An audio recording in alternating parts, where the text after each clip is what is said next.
22-ci yıl 6 noyabr.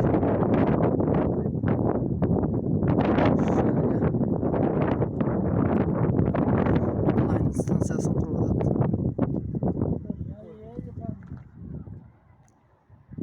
Видеоны атайын.